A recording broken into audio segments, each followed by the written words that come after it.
I didn't even have an opening statement for this film because... oof. So The Exorcist Believer is the 6th installment into the Exorcist franchise, and it serves as a direct sequel, or I guess you could say a loose sequel, to the original 1973 film. The film is directed by David Gordon Green, and it stars Leslie Odom Jr., Lydia Jewett, Olivia O'Neill, and Ellen Burstyn. When two girls disappear into the woods and return 3 days later with no memory of what happened to them, they bring back a demonic spirit that unleashes a chain of events that forces the parents to confront the nadir of evil. Now, before I explain why this film is a complete and utter disappointment, let me talk about the few good things that I actually did like. First things first, Leslie Odom Jr. I thought he was great. Out of all of the adult characters in this film, he is the one character that actually does something in this movie, and he is the only one that had some layer of depth to him. He plays this stoic widower father who only cares for his daughter and does the most out of all of the adults to save her. Now, the movie relies on his character a lot, and I think despite the weak execution of this story, I thought he held up on his own pretty well. I thought the two girls were fantastic in here. When it came to bringing in this eerie and sinister tone, I thought that they both really hit the nail on that. And if their performances were not good, then this movie would have fell further into the rabbit hole compared to where it already is now. And lastly, I thought the production and the way this film was shot was done very atmospheric and clean.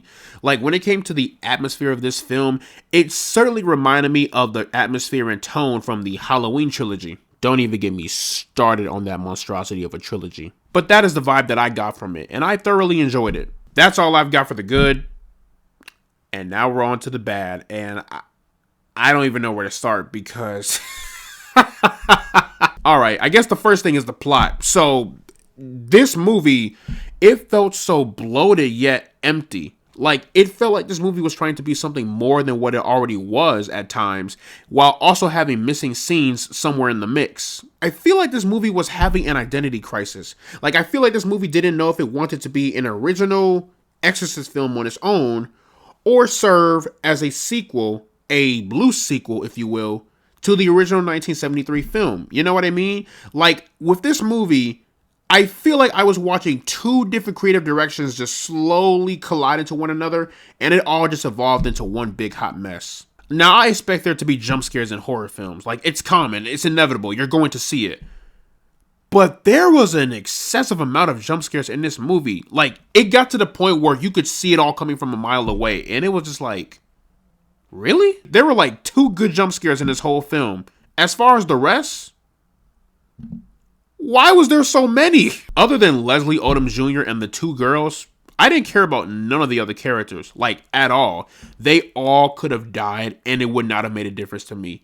And the fact that this movie gave Chris MacNeil the sideline treatment is crazy. She literally did one thing in this film, and then that's it.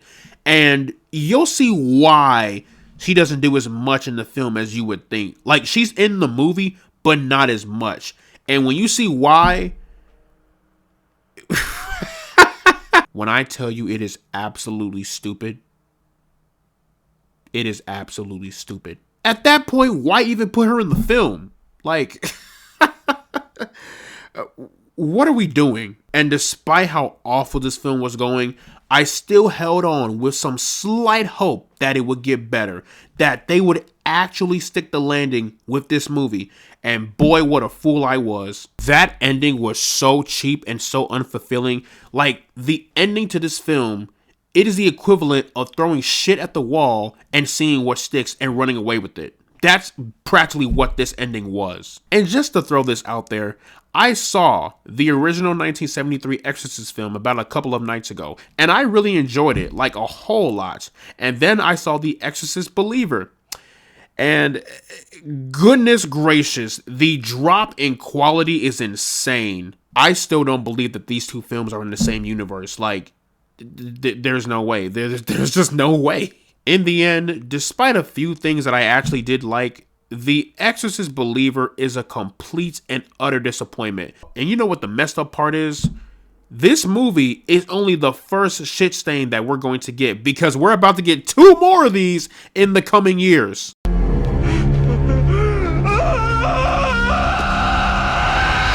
So plugging the Exorcist Believer into the rank system, I am placing this one into the negative zone.